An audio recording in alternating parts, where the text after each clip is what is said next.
Yo les bros, bienvenue sur Spatule Bro. On se retrouve pour notre petite review hebdomadaire de la saison 3 de The Mandalorian. Le Mandalorien, t'appelles ça comme tu veux, qui est la série Disney Plus Star Wars la plus cotée et peut-être l'une des plus réussies. Bon, ça reste un peu en dessous d'Andorre, parce que Andorre quand même c'était presque un ovni. Alors, Andorre, limite tu te demandes, c'est tellement bien fait, c'est tellement bien raconté, tu te dis qu'est-ce que ça fout là? Est-ce que c'est vraiment du Star Wars? Est-ce que c'est vraiment du Disney Plus? On ne sait pas, mais c'est un autre sujet. D'ailleurs, j'ai pas fini les reviews dessus, j'ai pas eu le temps, mais bon, bref, c'est un autre sujet. Nous en reparlerons peut-être un autre jour. Donc aujourd'hui, on s'attaque à l'épisode 2 de The Mandalorian, qui globalement était quand même bien plus engageant que le premier. Mais avant, comme d'habitude, petit instant, autopromo. Arena, tome 1 et 2, mon manga qui a été prépublié en webtoon, disponible en format relié, 250 pages, je crois que c'est ça, hein. 250-300 pages, couleur, 2 tomes, chez Vega Dupuis, disponible en librairie, et disponible aussi en version webtoon sur Webtoon Factory, ainsi que sur la plateforme Ono, qui vient de sortir. Voilà. Sur ce, je vous dis que la passion vous guide, et place à la review. Oui. Tu vois ce que je veux dire? Je veux dire, c'est débile! Calmos, les amis! Ah, j'aime bien ça. Ça, c'est bon, C'est la manière la plus stylée de voler, c'est pas la Superman avec les bras devant, on s'en bat les couilles de ça. Il fait oh! Et en fait, il est éclaté comme film.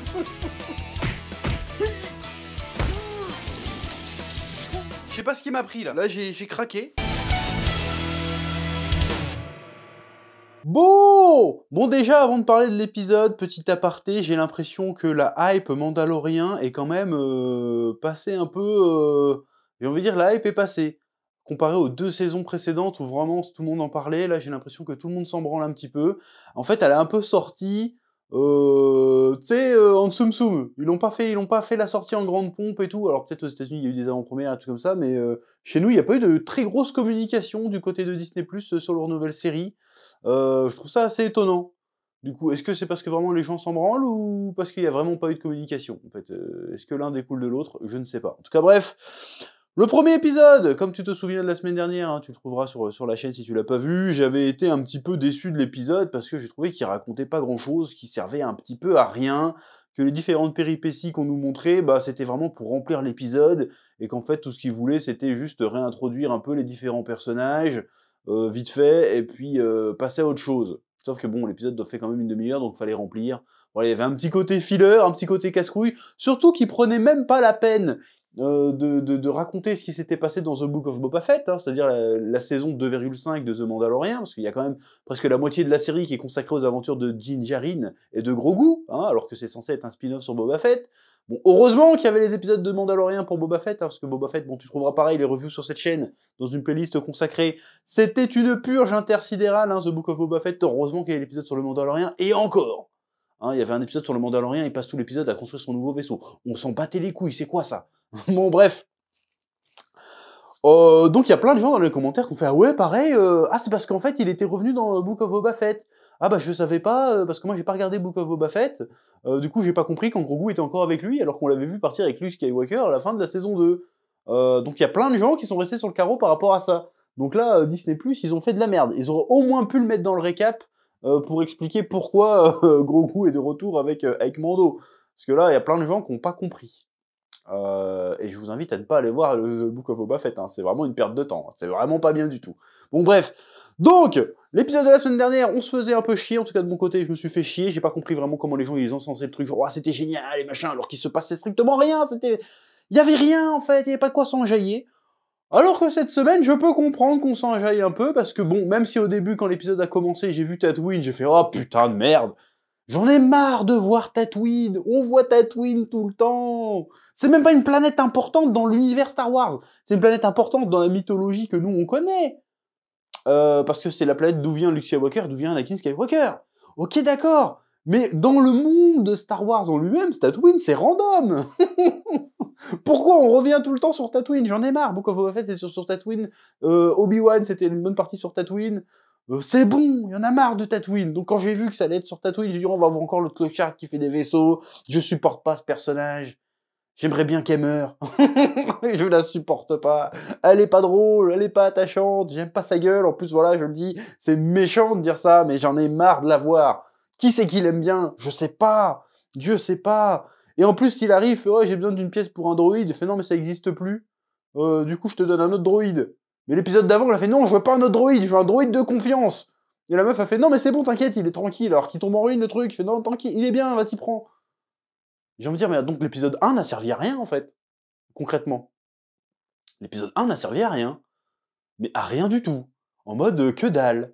Toute la quête le 1, c'est de trouver un droïde, en fait. Et il fait, non, je veux ce droïde. Et au final, il prend un autre droïde l'épisode d'après parce qu'en fait, il lâche l'affaire en 2 secondes. Donc ça servait à rien, donc c'est un épisode de remplissage. Voilà, c'est pas le premier, c'est pas le dernier, j'imagine, mais voilà. Donc ceux qui me disent, oh non, mais chef, t'es aigri. Je suis pas aigri, là, c'est factuel. Là, j'ai la preuve par A plus B égale hypoténuse, mon cul, tu vois. T'as compris? Bon, bref. Donc c'était une scène très courte où du coup il retrouve son pod à droïde, alors qu'il en voulait pas parce qu'il aimait pas les droïdes, et puis tout d'un coup il aime les droïdes, bon allez vas-y laisse tomber.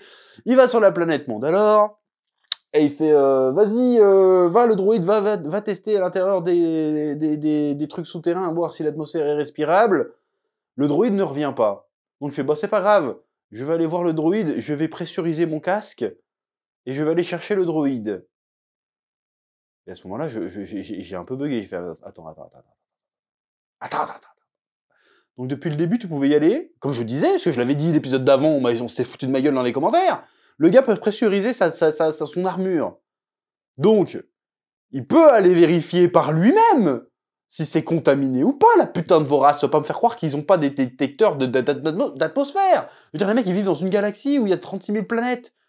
Forcément, à un moment donné, t'as de quoi tester l'atmosphère, même ne serait-ce que dans ton vaisseau, tu peux faire ça normalement. C'est là-bas, c'est logique. Là, non, il faut qu'il aille chercher un putain de droïde, qu'il laisse le droïde aller vérifier, et après il va chercher le droïde, alors qu'il aurait pu y aller lui-même avec un détecteur, prendre un échantillon, le faire analyser, et dire « Oh, c'est bon, on peut y aller ». Je sais pas, en fait, donc l'épisode 1 n'a servi à rien, le droïde n'a servi à rien. Bon, si, le droïde a servi, parce que c'est un astromécano, le droïde a servi. Parce qu'après, il se fait capturer, et du coup, Grogu peut pas piloter le vaisseau. Du coup, il dit au droïde « Eh, emmène-moi là-bas pour aller chercher Bo-Katan ». Bon, d'accord, mais c'est franchement capillotracté. Là, ça fait des tergiversations pas possibles pour un truc simple. Donc bref, après, il explore un petit peu l'ancienne Mandalore. Bon, lui, c'est la première fois qu'il la découvre. Alors c'est très bien fait, c'est très joli. Encore une fois, tu sens qu'il y a eu du budget pour The Mandalorian. C'est très beau, c'est vraiment bien fait. C'est vraiment une level cinématographique très très bien fait. Il y a des petites bastons avec des mobs, on va appeler ça comme ça, qui arrivent et qui l'attaquent, on sait pas trop pourquoi, il les défonce, il sort le sabre noir et tout, il galère un petit peu mais il s'en sort. Après il va chercher Grogu, ils explorent un petit peu, et puis il lui raconte un peu l'histoire du bordel. C'est sympathique, il y a le côté exploration, le côté aventure, c'est sympa, puis il se fait capturer par un espèce de robot géant chelou. Mais on sait pas en fait. Le problème c'est que ça nous met des péripéties, mais ça nous donne pas de contexte.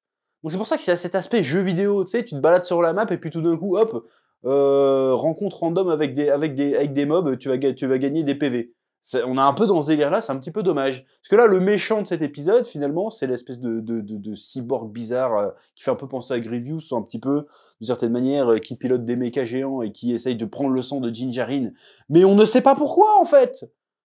C'est pas compliqué de mettre 2-3 lignes de dialogue. Parce que là, je suis pas impliqué, tu vois. Je dis, ouais, ok, il s'est fait capturer par un méchant, mais le méchant, il fait quoi? Il veut quoi? On ne sait pas ce qu'il veut, en fait. Donc, c'est vraiment genre juste péripétie. Du coup, va chercher Bo-Katan. La scène où il va chercher Bo-Katan dure 3 plombes. Pareil, tu la revois tout pareil. C'est pour ça que je dis le rythme est lent, parce que t'avais pas besoin de la revoir atterrir de bout en bout, ni de la voir sortir du vaisseau et refaire le chemin avec Grogu. T'avais pas besoin de revoir tout ça, en fait, mais ils l'ont quand même montré. Bon, il y a le côté, elle retourne sur sa planète, genre elle est un peu mélancolique, elle est un peu nostalgique, d'accord. Mais il y a quand même une bonne... Franchement, l'épisode, il aurait pu faire 15 minutes, en vrai. Je suis désolé, hein, encore une fois.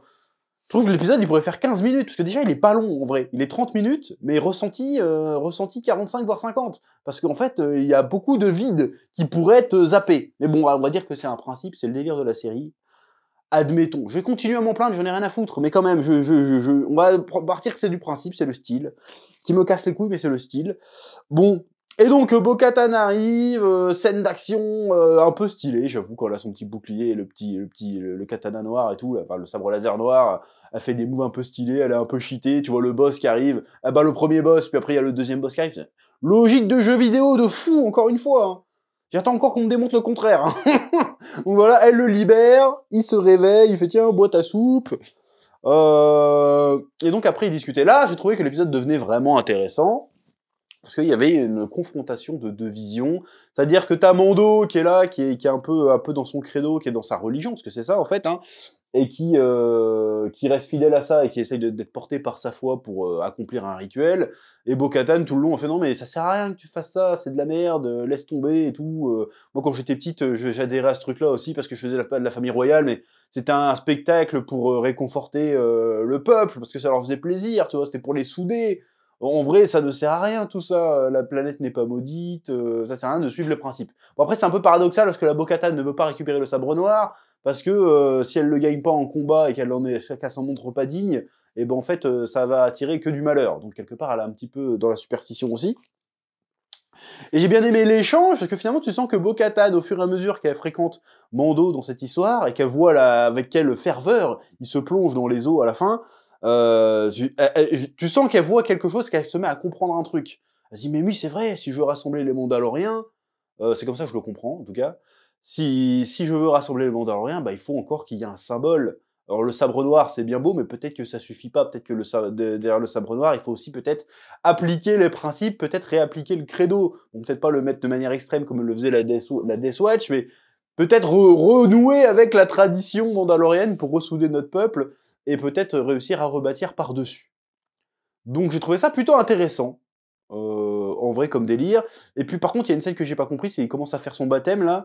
D'ailleurs, il teste pas l'eau. Bon, vas-y, tu vas tester l'atmosphère de la planète, mais là tu vas dans de l'eau croupie sur une planète. C'est comme si t'allais te baigner dans une piscine à Tchernobyl et tu lui dis non mais c'est bon, on peut respirer, donc l'eau ça va, nickel. Je suis pas sûr du délire, mais vas-y, il marche, puis tout d'un coup il coule.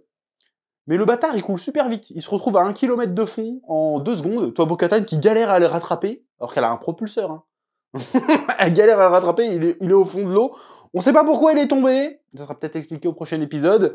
Et elle le rattrape. Et quand elle remonte, elle croise un mythosaure, je crois que c'est ça.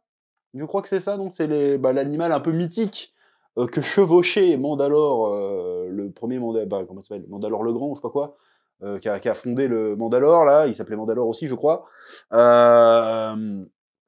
Et donc là, tu dis, bon, le mythosaure, donc ça veut dire qu'à un moment donné, va faire chevaucher Mando le truc et reconstruire le mythe, en fait. Donc c'est ce que je dis, c'est ce que je pense que ce qu'elle s'est mis à penser Bo-Katan, c'est que, vas-y, on va recréer le mythe pour rassembler les Mandaloriens autour d'une cause commune et rebâtir notre civilisation. Donc, quelque part, la tradition...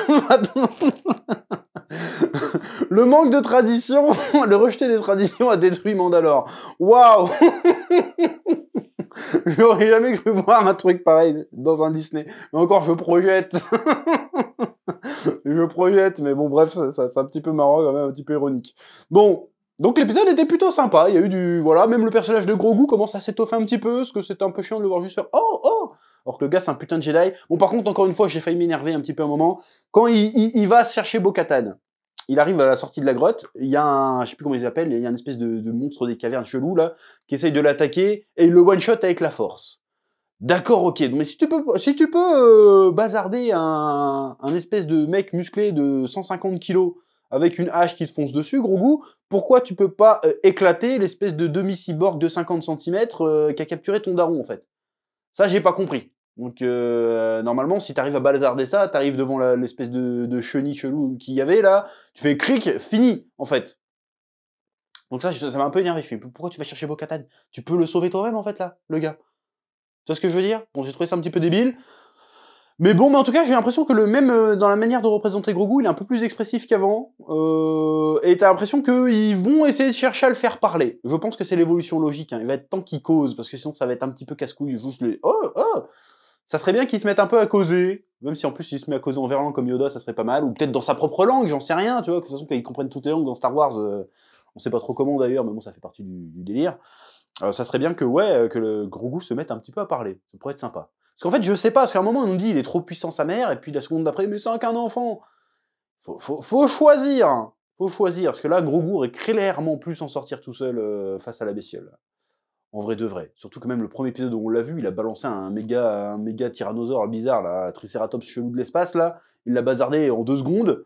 Il aurait pu bazarder le petit robot pourri, quoi. Enfin bref. Mais encore une fois, même le robot pourri, il était cool, le design et tout, la manière de se battre était stylée. Un petit peu de background, un petit peu de développement, un petit peu de dialogue, genre pourquoi il veut pomper le sang de Gingerine, pour faire quoi? Il veut faire du boudin, on sait pas. Donc ça serait bien de nous expliquer. Mais bon, bref, on va dire que ça fait partie du délire, un peu mystérieux, mais bon, trop de mystère au bout d'un moment, tu vois ce que je veux dire, quoi. Oui. Donc, mine de rien, je me plains du rythme, mais finalement, ça avance beaucoup plus vite que dans l'épisode 1, ça raconte quelque chose, il y a eu un développement intéressant avec Bo-Katan, entre Bo-Katan et Mando sur leur vision de Mandalore, tout ça, parce que lui, il a vécu Mandalore qu'à travers le mythe, elle l'a vécu qu'à travers la politique, finalement, donc peut-être qu'il faut retourner à un truc un peu plus...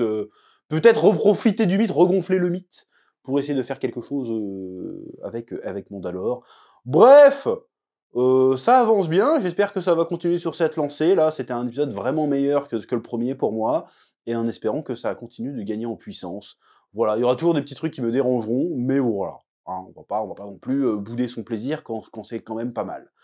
C'est à peu près tout ce que j'ai à dire cette semaine sur l'épisode de Mandalorian. Comme d'habitude, je vous laisse le soin de me dire ce que vous en pensez en commentaire, ou de laisser juste un commentaire pour le référencement, ça fait plaisir, de mettre un petit pouce bleu, de vous abonner si ce n'est pas déjà fait, et je vous dis à très bientôt pour de nouvelles vidéos sur Spatule Bro.